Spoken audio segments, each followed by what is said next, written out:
Continuamos compartiendo la mañana del 11 con ustedes. Antes de recibir a nuestro próximo invitado, nos convoca el móvil de la mañana del 11 que está en vivo con Marcela González y Mariano Pérez. Adelante.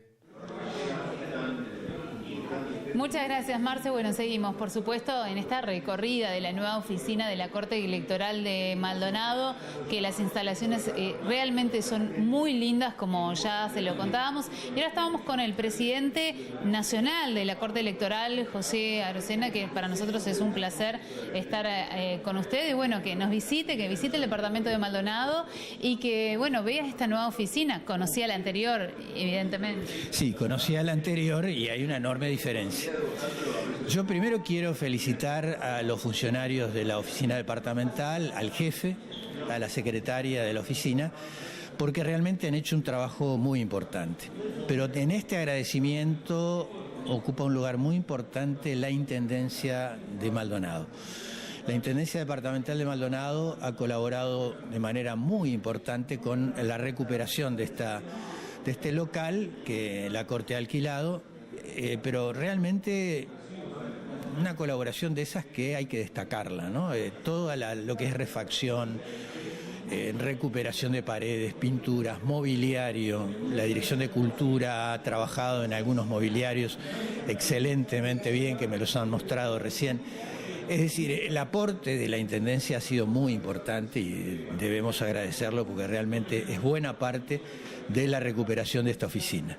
Y nosotros obviamente muy contentos con que la Oficina Electoral Departamental de Maldonado cambie de aquella oficina antigua que tenía a esta que realmente es espaciosa, luminosa, muy funcional, con muy buenos despachos, con atención al público, o sea, realmente cumple con el rol de la Oficina Electoral Departamental de la Corte y además está la sala de sesiones de la Junta Electoral de Maldonado, que también es una muy linda sala de sesiones. Bien, yo le quería preguntar con respecto a las elecciones que vienen elecciones internas, luego las presidenciales. ¿Vamos a tener algún cambio tecnológico para las mismas? Sí, va a haber un cambio, sí. Nosotros estamos en pleno proceso desde hace 5 o 6 meses de preparación de todo el año electoral. Y en el caso de la incorporación de tecnología, la novedad va a ser, en cada mesa receptora de votos, va a haber una tablet. Son 7.500 en el caso de las elecciones nacionales, un poco menos, porque son menos número de mesas en las internas de los partidos. Pero tenemos que tener 7.500, obviamente, porque es para la elección nacional de octubre que necesitamos 7.500. Estas 7.500 son prestadas por Antel. Es decir, Antel nos presta las 7.500 tablets, que además son tablets que estaban destinadas a el programa para darle tablets a las personas mayores, que era un programa que estaba en funcionamiento por parte del Plan Ceibal, pero que en vez de ir directamente va a pasar este periodo electoral prestado a la Corte Electoral. Estas tablets van a tener esta funcionalidad. En el momento del escrutinio, cuando el secretario abre un voto y pasa la hoja de votación al presidente, el presidente toca un botón de la tablet y queda registrado el número de esa hoja de votación, obviamente la anuncia y la pone en el montoncito correspondiente, como siempre se hace.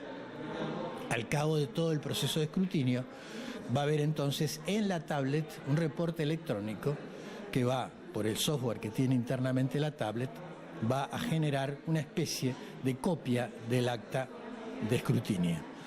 Siempre el acta de escrutinio va a ser la otra, va a ser el acta en papel. Ese es el documento oficial de valor legal. Para que la población se quede tranquilo, porque ¿es un plan piloto? ¿Es prueba ese día o lo están probando ya? No, ya lo estamos probando. Vamos a llegar a la elección con total seguridad.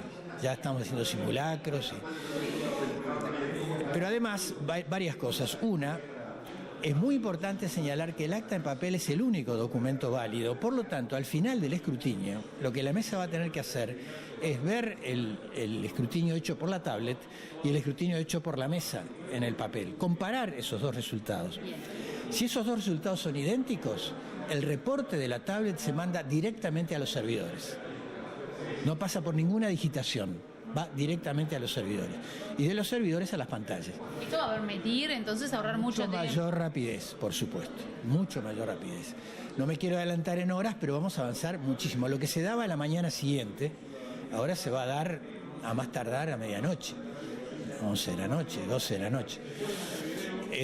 Y por supuesto lo que siempre la Corte da no son porcentajes, son cifras, son número de votos. Bien, esto por un lado. Por otro lado, las garantías que tenemos hoy en este sistema son totalmente distintas a las que hemos tenido en otros periodos. Tenemos la garantía de una colaboración estrecha de un grupo de trabajo que hace 5 meses que está trabajando, formado por AGESIC, es decir, la Agencia de Gobierno Electrónico, la Facultad de Ingeniería, Antel y UTE a través de la empresa Conex, que es una empresa de UTE. Estos 4 organismos están formando una comisión de trabajo integrada, o sea que trabajan juntos, y son los que han ido primero elaborando el software y después sometiendo el software a un testeo de la Facultad de Ingeniería, el Instituto de Testeo, que es un instituto de testeo de fama internacional, o sea, es un instituto de testeo que está testeando cosas tan importantes como estas o más importantes que esta. Ese testeo de la Facultad de Ingeniería nos da garantías totales sobre el software. Y además, por si fuera poco, AGESIC también va a testear. AGESIC va a testear y va a asegurarnos sobre todo la seguridad. Lo que hace AGESIC es garantir la seguridad del proceso. Esto nos da mucha tranquilidad porque estamos viendo cómo trabajan estos 4 organismos juntos y realmente ha sido una experiencia muy positiva. La Corte obviamente da las orientaciones, da las directivas, esto hay que hacerlo así, de la otra manera, pero la instrumentación la hacen estos 4 organismos y la someten a la aprobación de la Corte. Bueno, Aracena, muchísimas gracias por estos minutos, lo liberamos, que hay otros colegas que quieren hablar con usted y además mucha gente en esto que es la inauguración. Muchas gracias. Muchas gracias a ustedes. Bueno, Marce, interesante, ¿no? Lo que va a suceder, interesante esto que nos estaba contando el presidente a nivel nacional de la Corte Electoral para las próximas elecciones. Y bueno, nosotros tenemos que finalizar el trabajo del día de hoy, a cuidarse en materia del tiempo, con las advertencias meteorológicas. Nos vamos a reencontrar el próximo lunes. ¿Puedo despedirte, Nano? Ay, tengo que despedir a Nano Mariano Pérez, que ya no va a trabajar con nosotros, va por otros caminos del trabajo, así que realmente le deseamos muchísimo éxito. Hace muchísimos años que trabaja con nosotros, así que, Nano querido, te vamos a extrañar detrás de cámara. Bueno, un beso grande para todos, que pasen bien, excelente fin de semana. Muchas gracias, Marcela, por este aporte. Muy importante lo que señalaba el presidente de la Corte Electoral en cuanto a estas incorporaciones tecnológicas que permitirán acotar los tiempos de espera en materia de escrutinios, dar garantías también al electorado de lo que es el conteo de votos.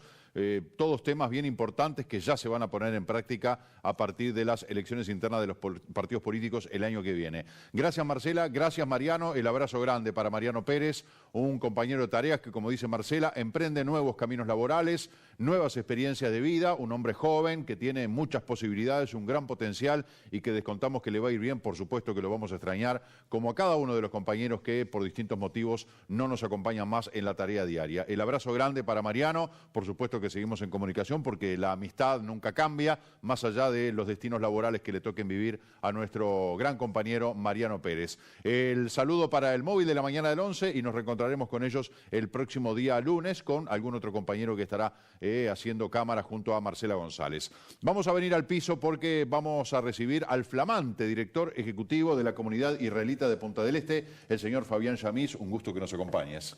El gusto es completamente mío y un placer estar contigo, Marcelo, y con la audiencia de la mañana del 11. Una pequeña aclaración, flamante, ¿no? Yo estoy hace un buen tiempo, bueno, flamante es el presidente. Está bien, flamante es el presidente, hago la corrección porque ayer hubo justamente una actividad, una elección en lo que es la CIPEMU. Vamos a hablar de lo que es la existencia de la colectividad israelita en Uruguay, pero particularmente en Punta del Este. ¿Qué desafíos tienen? Vos me decías que como que iban a ser un poco más visibles, iban a cambiar un poco la tónica de lo que es la presencia de la comunidad. Es correcto. Bueno, la comunidad judía en Uruguay tiene una historia enorme que data de final del siglo XIX en adelante y en forma constante. Obviamente también eso se fue trasladando hacia el este del país. si vamos a esos comienzos, en realidad se trataba de muchas de ellas comunidades agrícolas que se instalaron inicialmente en el interior del país y posteriormente terminaron centralizadas en Montevideo. En el caso de aquí de Maldonado y Punta del Este, más bien son una serie de familias que se establecieron aquí, que continúan, ya están en cuarta y casi quinta generación en algún caso, sumado obviamente a una población que fue llegando en diferentes momentos. Podría citar mi caso, yo hace 6 años que estoy aquí en Punta del Este, pero como comentamos, esto es una suerte de segunda inmigración. El pueblo judío llegó a Sudamérica hacia final del siglo XIX, comienzo del siglo XX, y los que estamos en Punta del Este es porque venimos a su vez de otra ciudad, por lo general de América del Sur, y decidimos tomar Punta del Este o Maldonado como nuestro nuevo hogar. ¿Y por qué Punta del Este y Maldonado? ¿Qué es lo que ven en esta ciudad, en esta comunidad? Un poco te comentaba fuera del aire el tema de que esta zona en sí lo consideramos un oasis respecto a la cantidad de características excelentes de calidad de vida que ofrece.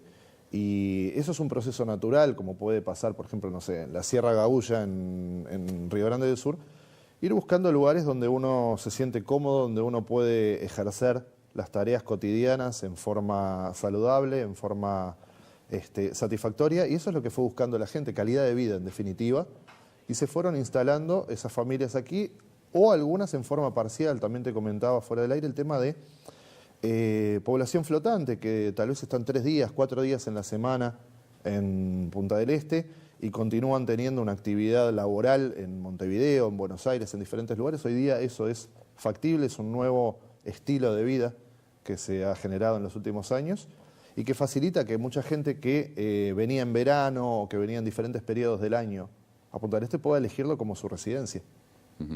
¿Qué acciones piensan tomar como para, como decías vos también antes de la entrevista, salir un poco más a la cancha, la colectividad israelita en Punta del Este? Es importante entender que la comunidad judía de Punta del Este y Maldonado tiene características especiales. Una de ellas es que somos una comunidad de puertas abiertas. Mucho tiempo se criticó a otras instituciones judías en otros lugares respecto al tema de trabajar únicamente para la comunidad judía. La comunidad judía de Punta del Este y Maldonado, por sus propias características, tiene como principio el trabajar hacia adentro y hacia afuera, ¿sí? Tratando de eliminar ese adentro y ese afuera, justamente, abriendo la puerta, y eso se ve en las actividades cotidianas de la comunidad, donde nuestros invitados son de lo más variopinto, nuestra composición, nuestros socios son de lo más variopinto, y esas acciones también hacia el afuera, que tú me preguntabas específicamente, tienen que ver con que cuando uno trata de hacer, y en este caso estoy hablando como cuerpo de la comunidad, intenta hacer cosas buenas, léase campañas para ayudar a determinadas instituciones y demás, hay que pensar en sentido amplio, y la comunidad va a intensificar aún más lo que ya venía haciendo de pensar en la comunidad fernandina en su conjunto. Entendemos que ese es el camino a recorrer, tanto para el bien de la comunidad judía como para el bien de todos. El bien hay que hacerlo pensando en forma amplia. La comunidad judía que está inserta en la sociedad uruguaya, vos señalabas fines del siglo XVIII, fines del siglo XIX, principios del siglo XX, y ha habido un proceso que se puede decir como de aceptación, de comprensión de lo que es la colectividad judía, dejando de lado, bueno, aspectos xenófobos o aspectos de discriminación o aspectos de rechazo, porque bueno, hemos visto cosas que han pasado en algunos puntos, en algunas sinagogas, por ejemplo. Hay que tratar de, ¿vos pensás que con una cercanía mayor se puede mejorar lo que es el concepto, la idea, la imagen de la colectividad?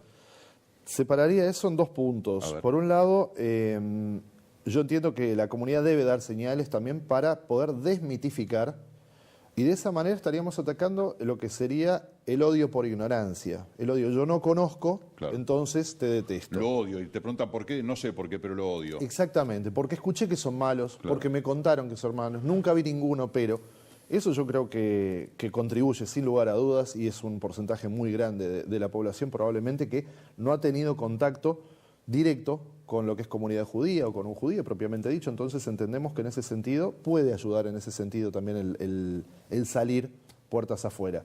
Por otro lado, Uruguay, al igual que otros tantos países del mundo, como regiones del mundo, no son países específicamente, tienen un núcleo xenófobo, un núcleo de odio al extranjero, de odio a lo diferente, que está instalado, y eso también existe en Uruguay.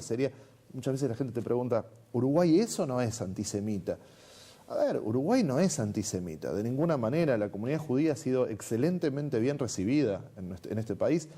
El pueblo judío es agradecido al Uruguay, somos orgullosos uruguayos judíos, y en ese orden lo digo, uruguayos judíos, somos uruguayos que profesamos una determinada creencia. Entonces, uruguayos como cualquier otro uruguayo que ha nacido aquí y opta por el cristianismo, por el islam o por lo que sea. Más allá de eso, tiene un núcleo duro, por supuesto, que se ubica por lo general hacia la extrema derecha o hacia la extrema izquierda a nivel político, que tienen ese odio y que no es un odio por ignorancia, es un odio por fundamentación y argumentación falsa.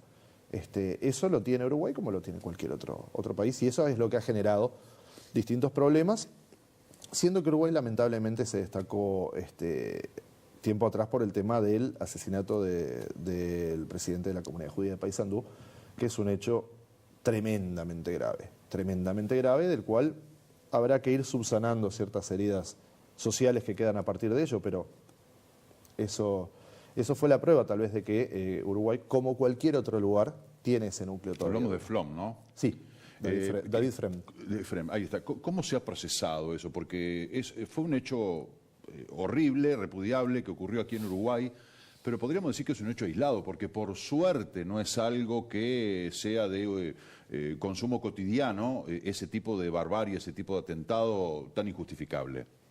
Completamente. Así hay que tomarlo, es un hecho aislado. Es un hecho tremendamente lamentable, tremendamente grave, pero aislado. Sería absolutamente injusto culpar a la sociedad uruguaya de la acción de una persona. Claro. Eso sería realmente un exabrupto entrar en ese tipo de manejo. Entonces lo manejamos también en dos ámbitos. Uno, de ninguna manera es un acto general, fue un acto individual. Y por otro lado, darle la gravedad que tiene, sin lugar a dudas, porque lo que se probó en esa situación, lamentablemente, es esa cuestión cuando uno dice, a mí no me va a pasar. Bueno, pues pasó. Entonces no podemos obviar, no podemos soslayar tampoco el hecho de que sucedió. Al suceder, te están diciendo eso, esto puede ocurrir. Aunque uno piense que no puede ocurrir, puede ocurrir. Eso es lo que sucedió, entonces lo manejamos de las dos maneras, pero repito nuevamente lo más importante, esto no fue un acto perpetrado por la sociedad uruguaya de ninguna manera. Claro. Los medios de comunicación también en este tema juegan un papel importante. ¿Cuán importante crees tú que es el papel de los medios de comunicación en tanto y en cuanto las sociedades, la uruguaya, que es la que me comprende, tomamos la imagen de la sociedad judía o de la colectividad judía de acuerdo a lo que pasa, porque nos llegan las noticias de lo que pasa en Oriente Medio, los palestinos, los israelíes, a los israelíes no los quiere nadie, los están corriendo de todos lados, quieren adjudicarse tierras que en realidad no le corresponden, nos lamentamos cuando hay un asesinato de un israelí y sin embargo nadie dice nada de los palestinos. Toda esa manera de manejar la información, ¿qué incidencia pensás vos que tiene en el concepto que los ciudadanos comunes tienen de la colectividad? La incidencia de los medios de comunicación y de la misma manera también al día de hoy las redes sociales es gigantesca.